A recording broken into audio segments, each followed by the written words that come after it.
Welcome back once again to WhatGear Reviews, and the CES has launched now, and as you can tell, I'm not there. I'm still here in London, it's cold and it is raining. So anyway, I stayed up late to watch the Sony press conference, and they've announced a new TV which is super thin, 0.2 inches thick. And this TV is thinner than that guy from Captain Phillips.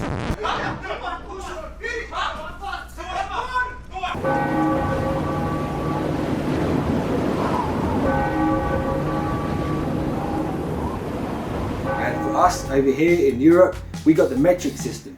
But you know the funniest thing about Europe is? What? It's the little differences. I mean, they got the same shit over there that they got here, but it's just there, it's a little different. And that works out to about 5.1 millimeters thick, which is thinner than most of the tablets I've been testing recently. Now I just hope that's not going to compromise the picture quality, but from what I've seen on the video footage, these screens look better than ever. And not only that, they've got that hook on the back which allows it to be mounted extremely close to the wall, which is a really nice feature. But I just have one problem. Will these TVs be compatible with pivoting wall mounts? Because if they're not, Sony are going to lose a lot of customers to their competitors. So hopefully they've already thought about this and have designed some kind of adapter which they hopefully will give away free with their TVs that will allow it to fit to your universal wall mount. But I have to say, the way it fits so flush to the wall is just amazing, and I am looking forward to actually seeing one of these and get some hands on. So another really interesting new feature to these Sony TVs is they've actually scrapped their old operating system, which was okay. It was quite smooth, it was pretty snappy, but going with Google Android is a really smart move. Go ahead, you can applaud. Because Google really know what they're doing. Their operating system is definitely one of the best, maybe the best. I think it's even got to the point where Apple were actually looking at Google's operating system and stealing stuff from them. So I mean, they really are leading the way, and it's a good move on Sony's part. But what is the bad move on Sony's part, in my opinion, is giving Samsung the rights to use the Sony PlayStation Now feature, which is just, it really baffles me. Because if you want to knock your #1 competitor off the top, probably best not to give them your best weapon. But anyway, I'm sure they had their reasons for doing that. They're probably making a lot of money there. But they should have kept that PlayStation feature exclusive to the Sony TVs. When people ask what's the best TV for gaming, it should be the Sony Bravia. Well, we don't know, we'll have to wait and see. I mean, right now the whole sort of Hertz situation is very cloudy. We don't actually know who's got the best TV because all the brands use different measuring facilities to work out the Hertz on their panels. And that brings me on to another subject. What kind of panel is this going to be? Is this going to be a 200 Hz panel like the X8 from last year? Or are we going to see a much more premium panel? And I would expect it to be more premium because they are giving it the X9 title. So I would imagine that this TV is going to be top of the range.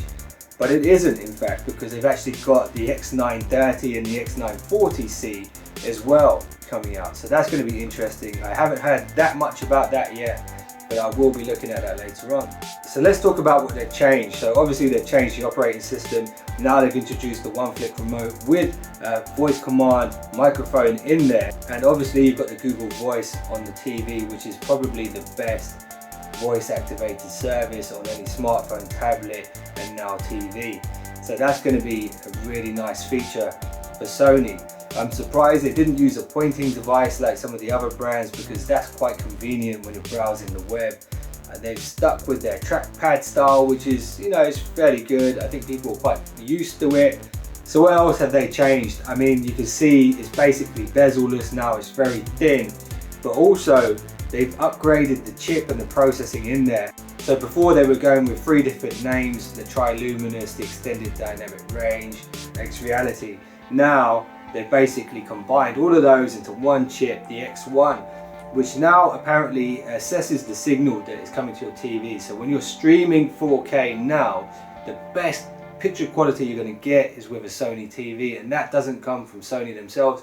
That's Netflix saying that, and they are the #1 provider of 4K content at the moment. So that's a pretty bold statement from them. So in previous Sony TVs, there's been a big emphasis on the sound quality, and they've even gone as far as to put massive speakers on the side of their TVs, which kind of make them a bit ugly to some people. Some people love it, some people hate it, but you know, I think they're going to lose some customers going with that design. They are doing it again, and that is going to cater for those people that do like that style. I know they've made it a lot thinner, which is great. They really needed to do that. But with this one, they have actually integrated the DSEE engine. And that is basically a software or a chip, I'm not sure, that actually upscales your music. So upscales your audio coming to the TV. So if you're getting a sort of low sound quality coming to the TV, it will try and take that sound and enhance it for you. So it's going to be interesting to see how good that is. I think it's got 4 channels as well. I was looking at the specifications, and I think it's about 60 watts for 4 channels in total. So that'll be interesting to see how good the sound is on this TV. But to be honest with you, most people nowadays are buying external equipment. I myself have a 5.1 and I don't need really good speakers in the TV. So I hope they haven't put too much effort into putting too expensive speakers in there, because most people probably won't even use them. So overall, this is going to be a great TV, and now you've got that compatibility with all your Android devices. You've got the PlayStation feature in there.